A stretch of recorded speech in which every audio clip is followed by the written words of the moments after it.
If you're serious about Lego building, then you'll know that having the right tools can make all the difference. Today, I'm sharing 5 essential tools that every Lego builder needs to take their builds to the next level. And don't worry, we're not going super fancy and super advanced. There's stuff in here that will help builders of all levels. And of course, let me know down in the comments what your essential tools are if they're different to mine. So tool number 1, it's a no-brainer. It comes for free in most of the bigger sets. You can also buy these on the Lego website if you only make smaller sets and don't ever get any free ones of these. But if you build enough big sets, you'll have a ton of these. It is the humble brick separator, and these things are absolutely essential, not just for separating bricks that are stuck together. You can use them for separating plates that are stuck together. You can use the little scoopy end for pulling plates or studs off of a base plate. You can use the pokey bit for poking holes through on the little Technic connectors,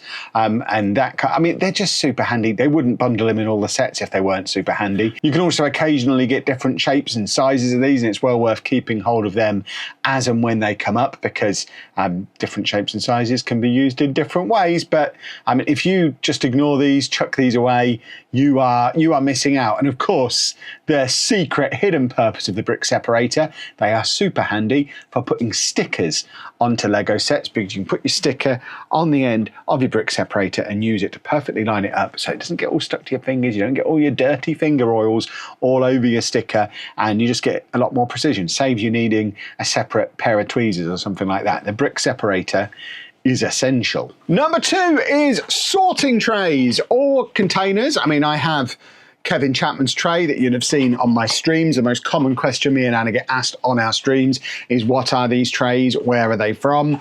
These particular trays are from IKEA. They're called a Hernsnat. They're cardboard. I think when we got ours, they were 75p, and you can see that this one is a little bit battered and worn now. And we recently bought a bunch more off of the IKEA website. I think they've gone up to like £1.50 now, and we bought like a stack of 10 of them. So we've got quite a lot of these knocking around the place now. But these are absolutely fantastic for small to medium sized sets. Basically, if you're going to have no more than 4 reasonably small bags open at any one time, these trays are absolutely perfect for that. It just keeps everything nice and organized on your build table, and also means if you have to stop your build partway through, you don't have to find a way to tidy all the Lego away. It's all already in a tray. You can just move the tray and put the tray to one side. I also have a whole load of these little plastic containers in various sizes. I've got some even bigger than this. These are very handy for the bigger builds. I'm thinking the older modulars, where you would get like 5 bags in a stage, and there was just too much to be able to fit everything in one of these. But also for doing rebrickable stuff. So if you enjoy doing rebrickables like I do, you'll have to unbag every piece of Lego in the set and basically sort them according to piece. And I'll have maybe 10 or 12 of these spread out across my table, all with various pieces in. And it just helps you keep organized when you're doing it as well. These particular containers come in, I think, a pack of 60 in various sizes. I got these from Amazon. I'll put a link to them down in the description below. They were a little bit more expensive than the little cardboard trays. I think it was about £30 for 60 of these containers. But I've got a big box full. Anna's got a big box full. They are very useful in those circumstances where the Hernsnat just isn't enough. But 9 times out of 10, this thing gets the job done. And like I say, people are constantly asking about them. They are great. They're in the kitchen section in IKEA if you want to go and find one of these. They're really good. Number 3 can either be a complement, an addition to, or a replacement of the sorting tray, depending on your preferences, and that is a good sorting mat or building mat to go on your table. I got one of these ones because I'm obviously extra. I got one of these from Rebrickable, which is great. They're available on the Rebrickable website, not a sponsor, not an affiliate link, anything like that. But the thing I like about this, not only does it do what a standard mat would do, and I used to use just a big mouse mat before I got this, but it protects the table. It also stops pieces rolling away. If you're just building straight onto a table and you empty a bag out, often the stuff will just fly away. So you're going to want to use a tray or some kind of mat that stops the roll, gives you a little bit of friction. But the thing I like about this one in particular is it has along the top all of your various Lego colours, but also the Technic size chart there, so you can very quickly at a glance see what sizes you've got, and also, I mean, so many bits of useful information and ways to measure what you're doing and things like that. If you are a proper nerd, one of these is great. I think this was £20 off of the Rebrickable website. I really like it. I think it's worth £20. If you don't want to spend £20 on something like that, like I say, a big mouse mat does the job. Even something like a tablecloth. You just want something so that you're not pouring Lego bags directly onto a table and then having them slide off, get lost. You need a little bit of friction or some kind of storage. This is extra, but it's not super expensive. And I'm an extra kind of guy, so I think it's great. Non-slip as well, non-slip, very handy. Next up, number 4 is actually something that I bought for making the videos with, but end up using it for building Lego just as often.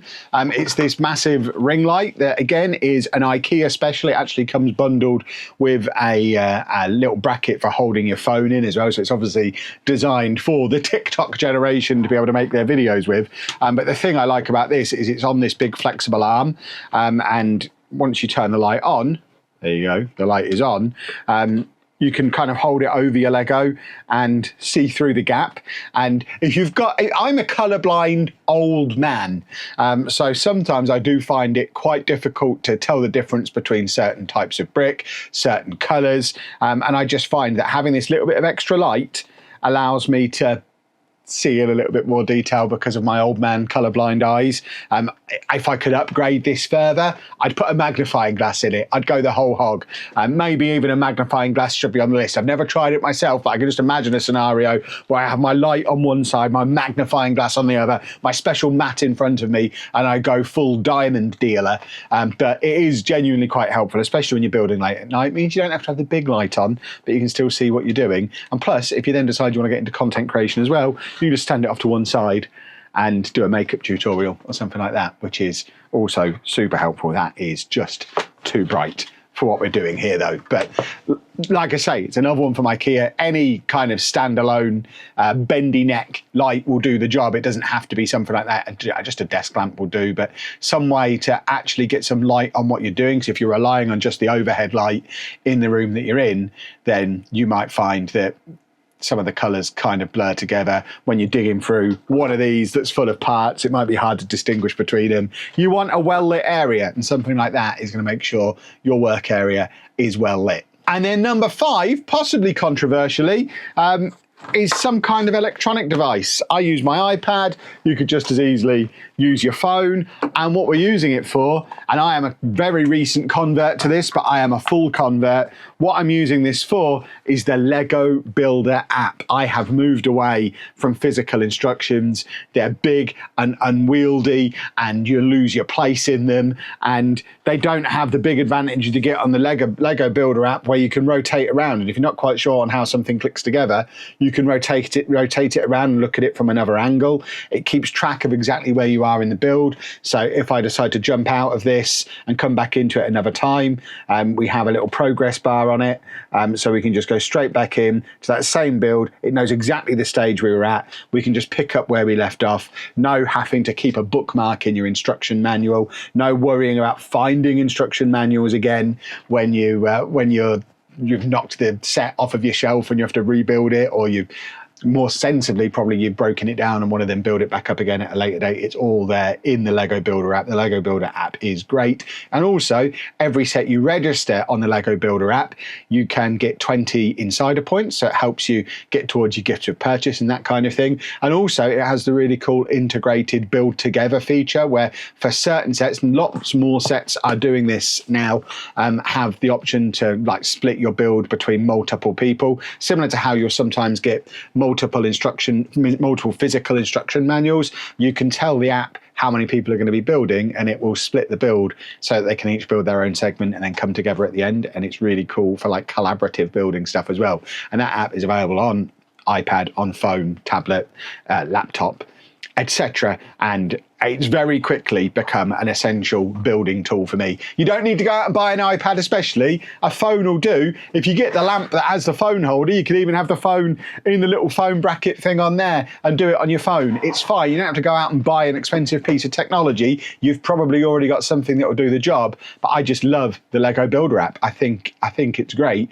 And I think I'm ready to start throwing away my instruction manuals, which is a big step for me because, as previously mentioned, I'm quite old. The idea of throwing away my instruction manuals is terrifying. So they were my 5 essential tools. Let me know down in the comments below what you consider to be your essential tools for Lego building. But don't worry, I have some non-essential tools as well. We might focus on some of these in a future video, but for a quick whistle-stop tour, some other things you might find helpful.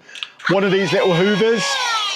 Good for cleaning the Lego. You can find them on the TikTok shop. I think I got mine off of Amazon.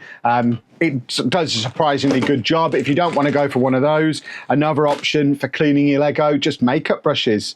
I never thought at 42 years old I'd be buying makeup brushes for the first time, but lo and behold, I have a whole little bag of them now, and they are super handy for keeping the Lego clean. Another thing that's handy for keeping Lego dust-free, albeit quite an expensive solution, display cases. I've got a few of my favorite sets in display cases, especially sets like this one where I actually want it kind of set up diorama style. I don't want stuff to move around. I don't want it to get all dusty. I find having a display case for sets like this, I've got one for my Camp Nou stadium as well. I think they're really, really helpful and they look cool. And talking of looking cool, display stands for sets that maybe you'd struggle to figure out a way to display any other way.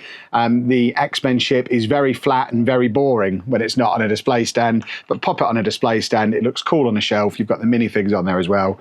And I'm always on the lookout for cool and interesting ways to store and display my Lego sets. Not essential, but very cool. And that is you lot this time. Like I say, don't forget to let me know down in the comments what you consider your essential tools for building Lego. If you do want to buy any of this stuff, I've linked to down in the description below. The links are there. Some of them will be affiliate links as well. Don't be afraid, it just means I get a little kickback. Thank you very much if you decide to use my affiliate links. But if you found the video helpful, please leave a thumbs up on it for me. Subscribe to the channel if you're new.